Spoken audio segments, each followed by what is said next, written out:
Glória a Deus. Eu estava pensando aqui há pouco e parando para pensar um pouco no nosso relacionamento com Deus, aquilo que Deus requer de nós, como nós temos nos relacionado com Deus, qual a prioridade que nós temos a Deus, qual o lugar que Deus tem tido na nossa vida, no nosso cotidiano, no nosso dia a dia, como nós temos deixado que Deus ele participe da nossa vida. Como nós temos feito isso?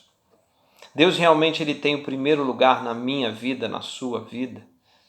Então eu quero tratar de um texto hoje muito rico, um texto muito especial da palavra de Deus. Eu quero convidar você aí que você pegue, por favor, a tua Bíblia. Abra a tua Bíblia aí no Evangelho de Jesus, escrito por Mateus, capítulo de número 6.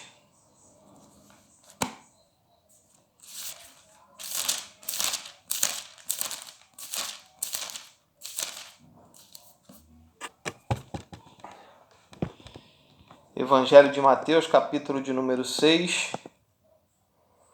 Nós vamos ler a partir do verso de número 6. Evangelho de Jesus, escrito por Mateus, capítulo de número 6, meia dúzia.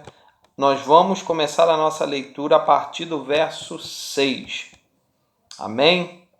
Vou esperar um tempinho aí para que você encontre, para que a gente possa fazer essa leitura e a gente possa refletir nesse tema dessa noite. Amém? Vamos lá, vamos dar início? Diz assim a palavra do Senhor: Mas tu, quando orares, entra no teu aposento e, fechando a tua porta, ora ao teu pai, que vê o que está oculto, e teu pai, que vê o que está oculto, te recompensará. E orando, não useis de vãs repetições como os gentios, que pensam que por muito falarem serão ouvidos. Não vos assemelheis, pois, a eles, porque vosso Pai sabe o que vos é necessário antes que vocês peçam. Portanto, vós orarei assim: Pai nosso que estás nos céus, santificado seja o teu nome. Venha o teu reino, seja feita a tua vontade, tanto na terra como no céu. O pão nosso de cada dia dá-nos hoje. Perdoa-nos as nossas dívidas, assim como nós perdoamos aos nossos devedores. Não nos deixes cair em tentação, mas livra-nos do mal, porque teu é o reino e o poder e a glória para sempre. Amém. Então, nós hoje, eu quero estar trabalhando com os irmãos sobre esse texto que fala da oração, a oração que Jesus ele ensinou, ele deixou como um modelo aos seus discípulos. No Evangelho escrito por Lucas, nós vamos ver essa oração, mas com alguns pontos diferentes. E então eu quero nessa noite chamar a nossa atenção para aquilo que nós devemos extrair desse texto, qual o ensinamento que Jesus traz para a nossa vida nesse texto, o que ele quis dizer através dessa oração, qual era o intuito de Jesus ao ministrar e ensinar essa oração para os seus discípulos, porque os discípulos pedem a ele, aqui no Evangelho de Mateus não está esse texto, mas está lá em Lucas. Lucas, os discípulos pedem: Senhor, nos ensina a orar. E aqui nós vemos Jesus dando aos seus discípulos um modelo. Aqui quando Jesus ele dá esse modelo, querido, não quer dizer que é um modelo que eu precise repeti-lo, eu preciso fazer exatamente como está aqui no Pai Nosso. Claro que não há nenhum problema em você repetir a oração do Pai Nosso, não há problema nenhum, mas não era essa a intenção de Cristo quando ele ministrou essa oração aos seus discípulos. E quando nós vamos aqui analisar o que diz o texto, quando nós vamos aqui analisar os versículos, nós vamos entender o que na verdade Jesus aqui ele está querendo nos passar. Então, ele vai começar aqui o seu a sua ministração falando que não é para quando você orar, que você entre no teu quarto, que você escolha um local, que você reserve ali um local para que você possa falar com Deus, para que você tenha um momento com Deus. E aí quando nós vamos lá para o verso de número 9, Jesus começa e diz: portanto, vós orareis assim: Pai nosso que estás nos céus, santificado seja o teu nome. O que Jesus ele estava ensinando para os discípulos, meus irmãos? Jesus não estava simplesmente ensinando uma oração modelo, dizendo: olha, essa é a oração correta. Essa é a oração que vocês precisam fazer diariamente ao Pai. Vocês precisam falar exatamente como eu falei. Essa oração, ela precisa ser desse mesmo jeito, desse mesmo modo, com essas mesmas palavras. E aí todos os dias vocês podem repeti-la, porque essa é a oração correta.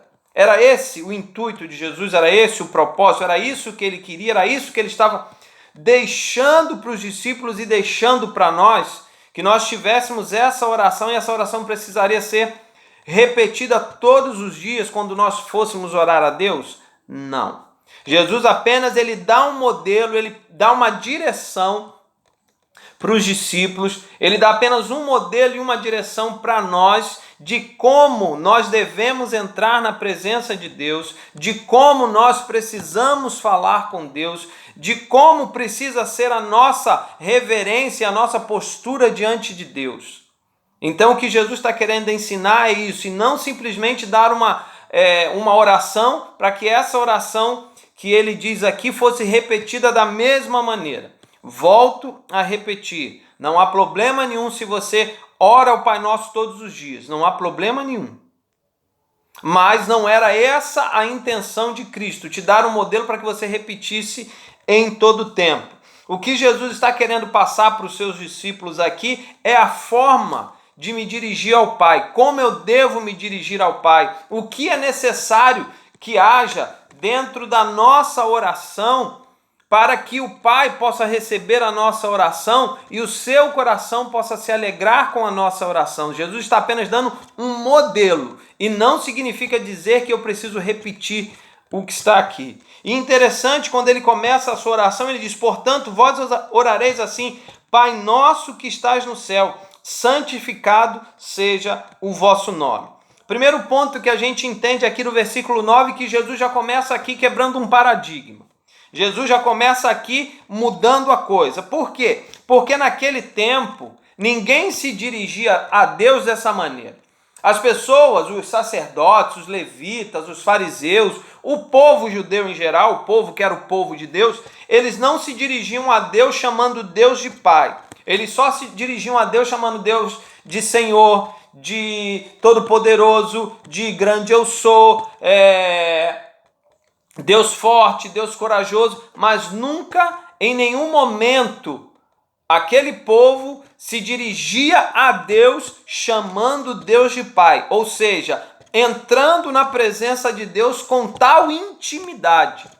Esse termo pai que nós vemos aqui no versículo 9, traduzido do hebraico, do aramaico, se eu não me engano, é o termo Abba, que quer dizer uma forma carinhosa de pai. Era assim que os filhos se dirigiam aos pais, chamando o pai de Abba, porque era uma forma carinhosa de tratamento para com o seu pai. Então Jesus aqui no versículo 9, ele já quebra um paradigma que não era feito pelos israelitas se dirigir a Deus com essa intimidade, chamar Deus de Pai. E nós podemos nos achegar a Deus hoje chamando Deus de Pai, porque Ele é o nosso Pai. Não que todo ser humano seja filho de Deus, nós sabemos que não, porque João, no Evangelho de João, no capítulo 1, vai nos dizer isso. Porque nós podemos chamar a Deus de Pai porque nós reconhecemos que Cristo Jesus é o seu Filho, cremos no seu nome e o recebemos como nosso Senhor e Salvador. E a Bíblia vai nos dizer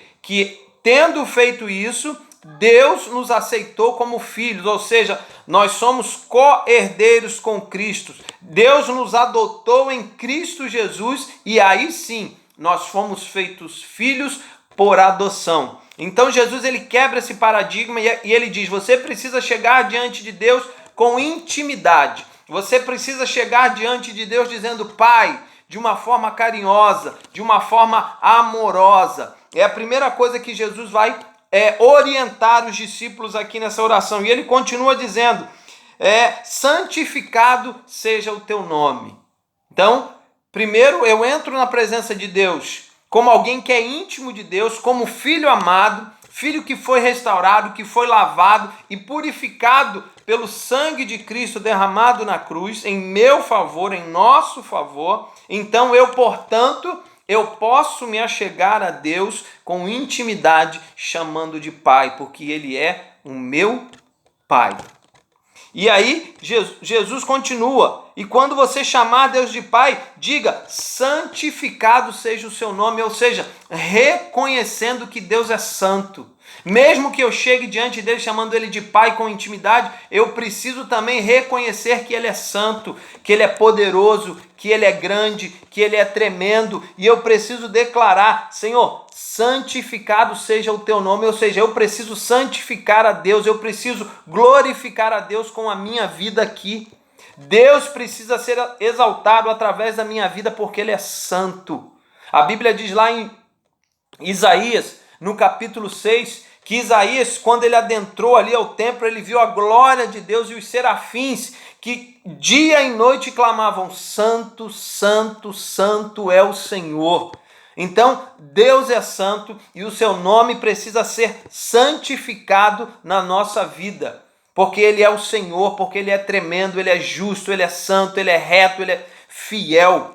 Então, eu entro na presença dele com intimidade, chamando de Pai, mas declarando que eu preciso santificar o nome de Deus a cada dia. Eu preciso honrar a Deus com a minha vida, com as minhas atitudes, com a minha conduta diária. E depois nós vamos para o versículo 10, quando ele diz, venha o teu reino, seja feita a tua vontade, tanto na terra como no céu. Eu digo que ele é meu Pai, eu digo que o nome dele é santo, mas eu também me achego a ele declarando, Senhor, que seja feita a tua vontade, assim como ela é feita no céu, ela seja feita na terra, ela seja feita na minha vida, ela seja feita na vida da minha família, ela seja feita para toda a sociedade. A sociedade, o homem, ele precisa reconhecer e ele precisa, na verdade, querer que esse reino, o reino de Deus, ele se manifeste na terra. Porque à medida que o reino de Deus, querido, ele vai se manifestando na terra, à medida que o reino de Deus ele vai sendo propagado, nós vamos nos afastando do mundo, nós vamos abandonando as práticas mundanas, porque o reino de Deus vem se aproximando, o reino de Deus está sendo instaurado, e aí o mundo ele é deixado de lado. Então, eu preciso, quando entro na presença de Deus, declarar, Senhor, eu quero que a tua vontade seja feita na minha vida.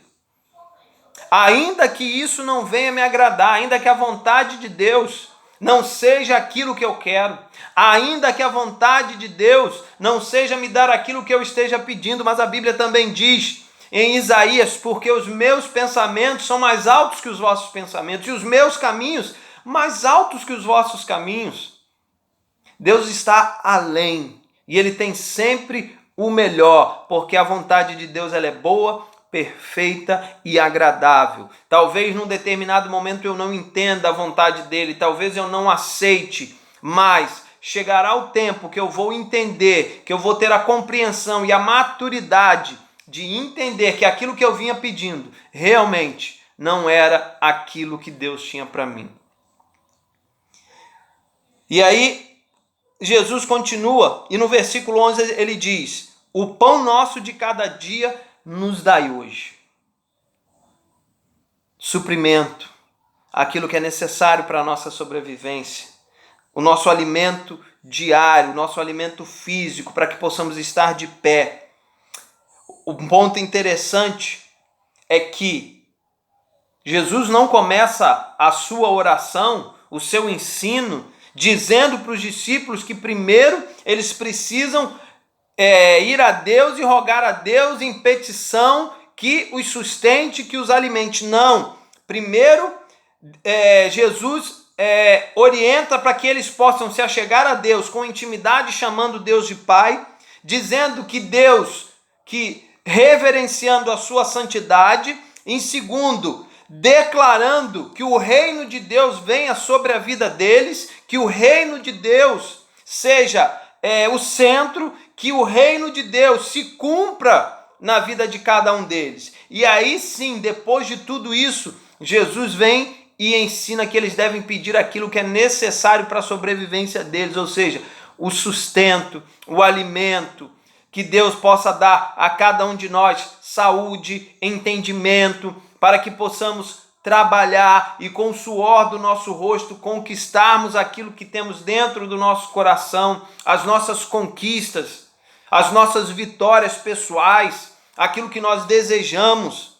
Mas para isso nós precisamos também rogar a Deus: Senhor, nos dá o pão nosso de cada dia, nos dá saúde para que possamos trabalhar, e trabalhando corretamente, honestamente, nós possamos ter os nossos celeiros abastecidos, que nós possamos ser abençoados pelo pão nosso de cada dia, mas também termos condições de sermos agentes abençoadores, abençoar o nosso próximo, olhar pelo nosso próximo, dividir com aquele que não tem. Mas para que eu possa dividir com aquele que não tem, eu preciso ter o meu alimento diário.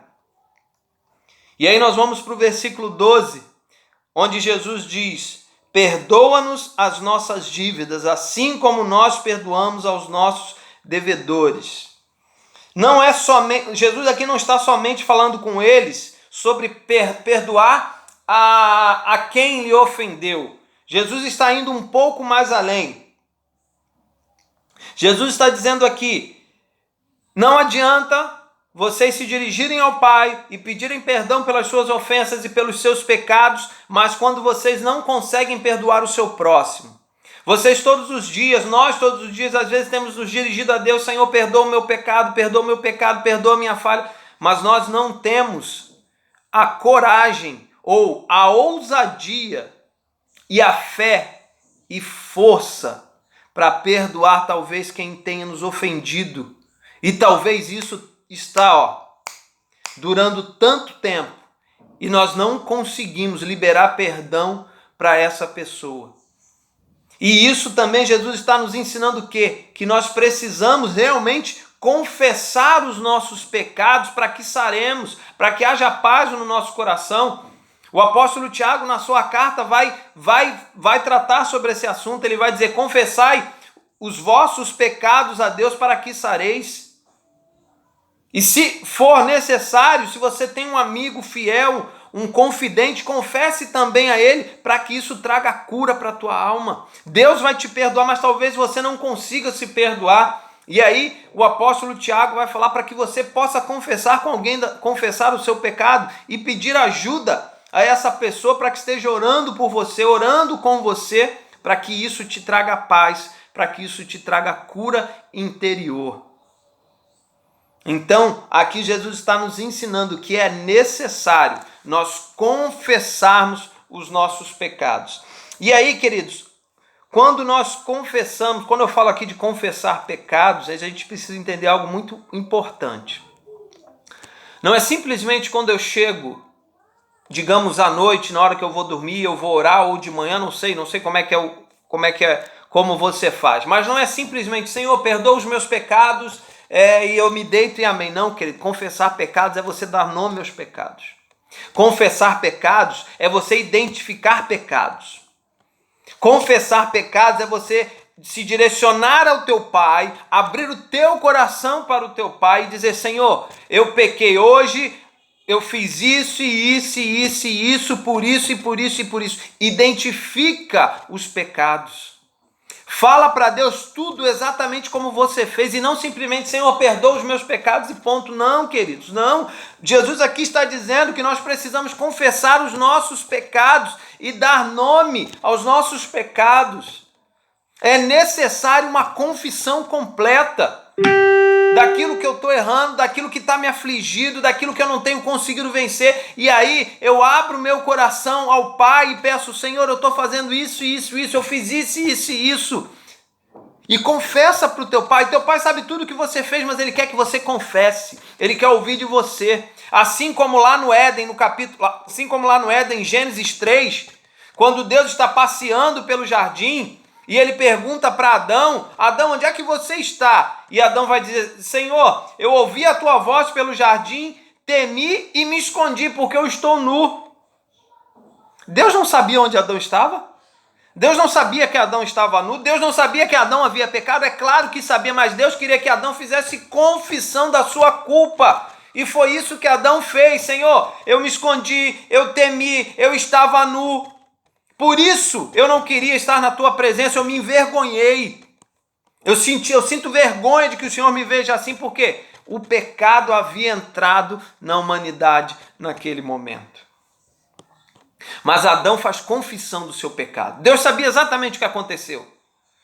Deus sabe de tudo, nada passa despercebido por Deus.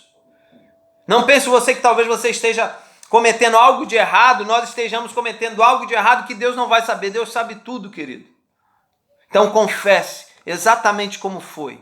Senhor, eu fiz assim. Senhor, eu fiz assado. Confesse o teu pecado. E depois que você confessar o teu pecado, você vai sentir a sua alma em paz. Você vai sentir o teu coração em paz, porque você confessou aquilo que te afligia. E Deus vai te perdoar, porque Deus vai olhar para o teu coração, vai ver a sinceridade do teu coração e vai trazer o seu refrigério sobre a sua vida. No 13, não nos induzas à tentação, mas livra-nos do mal. O que é não nos induzir à tentação? Aqui Jesus está dizendo para eles o seguinte: vocês precisam ser fortes, vocês precisam resistir ao mal todo dia, porque o pecado está diante de nós todos os dias. Mas quem pode resistir ao pecado? Eu e você. A Bíblia vai dizer, resistir ao diabo e ele fugirá de vós.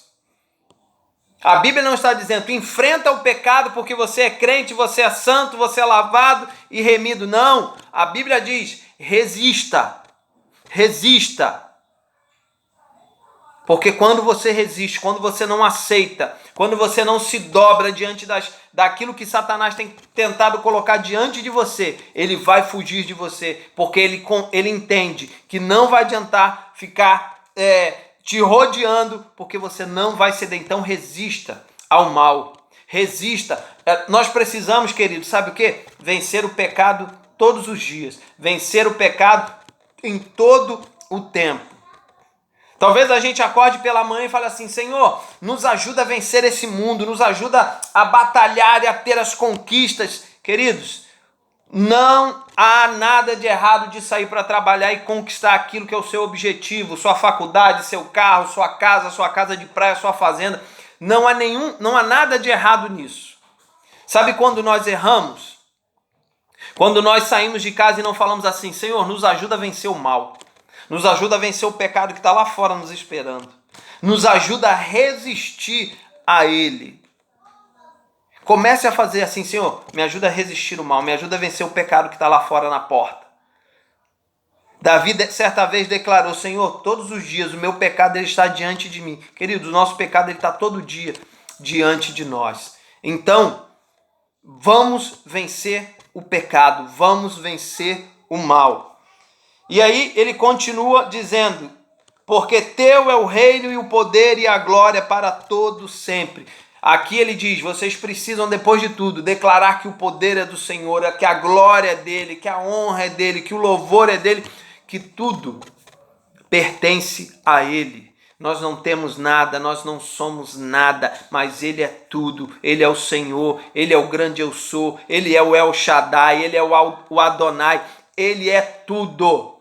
Ele é o Rei dos reis, Senhor dos senhores, Ele é tudo, Ele é o Rei da glória. Então, nós precisamos declarar na nossa oração: Senhor, tudo pertence a Ti, tudo isso que eu vejo, tudo isso que eu contemplo é obra das Tuas poderosas e maravilhosas mãos, porque tudo isso se fez pelo poder da Sua palavra.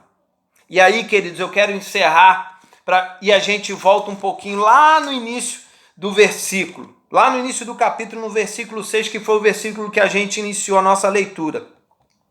Mas tu, quando orares, entra no teu aposento e, fechando a tua porta, ora ao teu pai que vê o que está oculto, e teu pai que vê o que está oculto te recompensará. O que eu quero trazer para nós hoje sobre esse termo, sobre esse versículo em especial? Relacionamento. Qual é o maior ensinamento, qual é a maior lição que eu tiro de tudo isso aqui? Da oração do Pai Nosso, desse modelo que Jesus deixou para nós. A maior lição que eu tiro aqui, meu irmão, é que Jesus aqui ele está falando de algo muito importante para todo cristão, para todo filho de Deus, que é o relacionamento de pai e filho. Jesus aqui ele está sendo muito claro. Jesus está questionando aqui, olha, os fariseus, eles ficam nas esquinas orando e orando em voz alta para que possam ser vistos pelas pessoas e as pessoas possam falar: nossa, ele está orando, ele está falando com Deus. Meu Deus, que homem santo, que homem íntegro, que homem isso, que homem aquilo. E Jesus, não, ele não está certo não, ele está errado, porque essa oração é uma oração, me desculpe o termo, mas é uma oração de quem está querendo aparecer. E aí Jesus continua falando: olha, também não orem como os gentios oram, fazendo várias e várias repetições, tipo um mantra, repetindo várias e várias coisas. Não, Jesus está dizendo: vocês não precisam que ninguém esteja vendo vocês orarem. Outra, vocês não precisam ficar repetindo a mesma coisa. Jesus está dizendo: o que eu quero que vocês entendam é o seguinte: vocês precisam ter um momento a sós com Deus. O segredo do capítulo 6, da oração do Pai Nosso está no versículo 6. É quando você separa um tempo, é quando você entra num local. Não precisa ser o teu quarto. Jesus, aqui, a palavra que foi traduzida foi quarto, mas Jesus aqui não estava dizendo especificamente o teu quarto, mas Jesus estava dizendo um local aonde você possa estar e que ninguém vai entrar, que ninguém vai te incomodar, e você ali trancado, ocultamente, ninguém está te vendo, Deus está te vendo. Só Ele precisa te ver, ninguém mais precisa te ver. Você não precisa estar numa esquina orando, você não precisa estar no meio da praça orando para que as pessoas vejam você orar, você não precisa de repente estar no monte e todo mundo vendo você orar, não. Jesus está falando aqui de intimidade, de relacionamento, de alguém que separa um tempo e vai para um determinado local onde ninguém está te vendo, e ali você se derrama diante de Deus. E ali você rasga o coração, e ali você glorifica a Deus. E ali você chama Deus de Pai, e ali você fala que santo é o seu nome. E aí você diz: Senhor, eu quero que o teu reino venha, que o teu reino transborde na minha vida. Senhor, eu quero declarar que eu sou dependente do Senhor, e que o Senhor é a minha luz, que o Senhor é a minha bandeira, que o Senhor é tudo que eu tenho. E ali você vai rasgar o teu coração para Deus, queridos. Então Jesus aqui ele está nos ensinando isso. O quão importante é quando nós separamos um tempo para Deus. Nós pregamos um pouco sobre isso. Tempo para Deus. Queridos, esse tempo para Deus ele é muito importante. É um tempo precioso. Não é qualquer tempo. Sabe por quê, meu irmão? Eu tiro tempo para ver meu time jogar. Eu tiro tempo para ficar 2 horas ou mais vendo um filme que eu gosto, do ator que eu gosto, do filme que eu gosto, do gênero que eu gosto. Eu vou para o shopping, fico 3, 4 horas. Eu vou trabalhar, fico 8, 9 horas. E aí quando eu chego em casa que eu preciso ter o meu tempo com Deus, eu digo: eu não tenho tempo. Não tenho tempo uma ova que eu não tenho tempo. A gente precisa parar com isso. A gente está trocando o tempo com Deus, e não pense você que eu estou falando para você que está me assistindo, para você que está nos vendo aí, para você que vai nos ver depois. Não, Deus fala meu coração primeiro. Então eu estou incluído em tudo isso que eu estou ministrando hoje sobre a tua vida.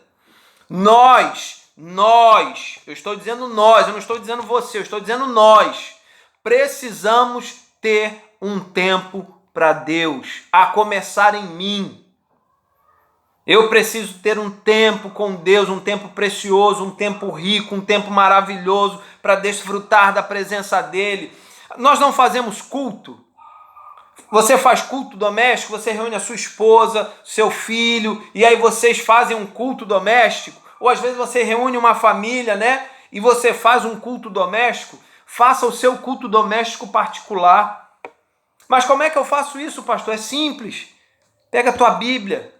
Ora, claro, primeiro ora, busca Deus em oração, fala com Ele tudo que você está sentindo, tudo aquilo que está no teu coração, rende a Ele o teu louvor, a tua adoração, a tua gratidão.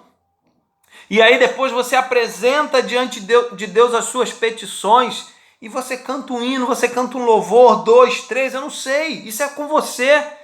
Isso é apenas um modelo, é apenas uma orientação. E aí você lê uma palavra e deixa essa palavra ministrar o teu coração. E você pergunta, Senhor, o que o Senhor quer falar comigo através dessa palavra? Ministra o meu coração.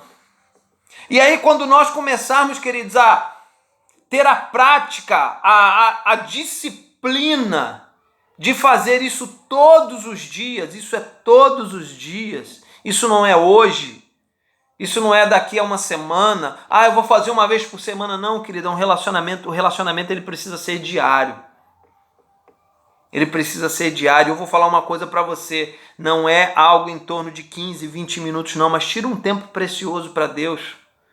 Pede direção ao Espírito Santo. Espírito Santo, eu nunca fiz. Eu quero fazer, mas eu não sei. Eu fico aqui meia hora. Fico aqui 1 hora, 2, 30. Querido, eu não sei. Mas o Espírito Santo sabe, Ele vai ministrar o teu coração. Peça direção a Deus. Senhor, eu quero tirar um tempo para estar com o Senhor. Talvez seja um tempo, querido, que você vai preparar tudo isso. E aí quando você falar assim, eu estou aqui, e você começar a orar, talvez você não comece a orar, talvez você não consiga orar. Talvez a presença de Deus onde você está, ela vai ser tão tremenda, tão grandiosa, tão extraordinária, que talvez a única coisa que você consiga fazer seja chorar, seja se derramar em lágrimas. E quem disse que Deus não está ouvindo? Porque cada lágrima que está caindo do teu rosto está sendo traduzida pelo Espírito Santo e ela está subindo até o trono da glória de Deus. E Deus está olhando para o teu coração, Deus está contemplando o teu coração e as tuas lágrimas vão falar tudo aquilo que você quer dizer com Deus, tudo aquilo que você quer experimentar de Deus. Mas vamos, queridos, a partir de agora, ter esse tempo precioso com Deus. Vamos seguir esse modelo, essa orientação que Jesus nos deu de adoração. Mas vamos, eu quero pedir, eu quero exortar você, eu quero admoestar você a que tire diariamente, a partir de agora, a partir de hoje, um tempo precioso para conversar com teu Pai, o teu Abba. E eu tenho certeza, meu irmão, quando nós começarmos a viver esse tempo, esse relacionamento, Deus vai falar o teu coração. Eu quero dizer que Deus vai falar, meu irmão. Você vai ouvir a voz de Deus. Você vai ouvir. Você sabe o que eu estou dizendo? Estou sendo bem claro. Deus vai falar com você. Ele fala através da palavra? Fala, mas Deus vai falar de maneira audível. Eu creio que Deus fala de maneira audível, mas Ele só fala quando eu me achego. Ele só fala para quem está perto. Ele só fala para quem busca. Ele só fala para quem quer ouvir e quem está disposto a ouvir, quem está disposto a tirar um tempo precioso para desfrutar da companhia do seu Pai. Feche teus olhos. Vamos orar e vamos glorificar o nome do Senhor. Pai, essa palavra, ela mexe com o nosso coração, ela mexe com as nossas estruturas. E há momentos, ó Deus, em que as nossas estruturas, elas precisam realmente ser abaladas. Há momentos, Senhor, em que nós precisamos levar uma chacoalhada. Há momentos que nós precisamos, Senhor, sair da nossa zona de conforto,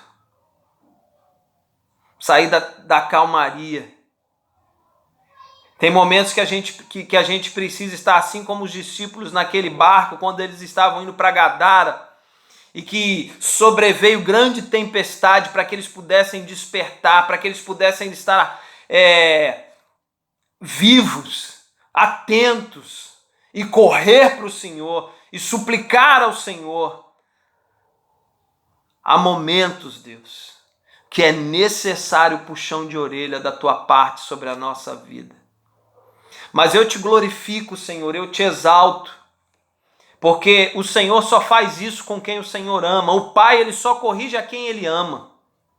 Assim como nós corrigimos os nossos filhos, assim como nós disciplinamos os nossos filhos, assim o Senhor age conosco, porque o Senhor nos ama, e aquele que ama, ele disciplina, porque a disciplina, ela traz correção, a disciplina, ela é feita em amor, a disciplina, ela nos traz para o caminho correto. Então, por isso eu quero te agradecer por essa palavra que puxou a minha orelha, que me disciplinou e que vai nos disciplinar, ó Deus. Eu sei que vai, porque eu tenho certeza que a tua palavra nesse momento ela está falando a vários corações e ela está trazendo reflexão. Ela está trazendo, ó Deus, uma análise profunda de nós mesmos nesse momento do relacionamento que nós estamos tendo com o Senhor. Nós nos relacionamos com tantas outras coisas, com tantas pessoas, ficamos várias e várias horas com tantas pessoas, ó Deus, e talvez não estejamos, ó Deus, falando de coisas valiosas, mas talvez estejamos, na maioria das vezes, falando de coisas concernentes a esse mundo, onde o valor ele já tem se perdido. Mas nós te agradecemos, Deus, porque essa palavra ela é maravilhosa. Muito obrigado, Deus.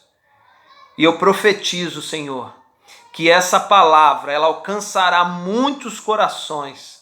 Eu profetizo que essa palavra trará cura, cura interior, cura da alma, e trará os teus filhos mais perto de ti, mais perto do Senhor. Eu creio nisso, Senhor, como eu creio, porque essa palavra ela é tua, essa palavra ela não é minha, mas essa palavra é a tua preciosa palavra, a tua poderosa palavra, a tua maravilhosa palavra, que cura, que salva o pecador, que transforma, que liberta, que traz alegria, que traz força, que traz vida, Senhor, é a tua palavra. E nós somos gratos por isso. Muito obrigado, Deus, por nos visitar nessa noite com essa palavra tão abençoada. Nós somos gratos ao Senhor.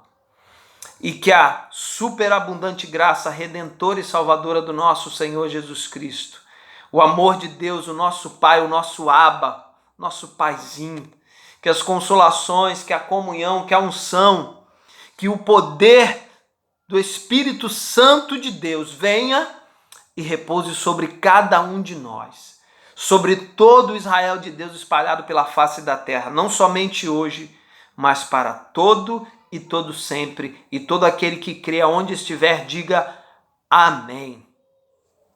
Amém, queridos, glória a Deus. Receba essa palavra, porque essa palavra ela não é minha, essa palavra não é do pastor André, mas essa é a palavra do Senhor, essa é a porção preciosa do Senhor para nós nessa noite, para a nossa edificação, para o nosso crescimento, para nos alimentarmos dessa palavra e sermos restaurados por ela, e que o nosso relacionamento com Deus a partir de hoje se torne um relacionamento extraordinário para a glória de Deus. Que a bênção do Senhor esteja sobre a tua casa, sobre a tua família e sobre todos os teus propósitos, em nome de Jesus. Deus te abençoe. Bye.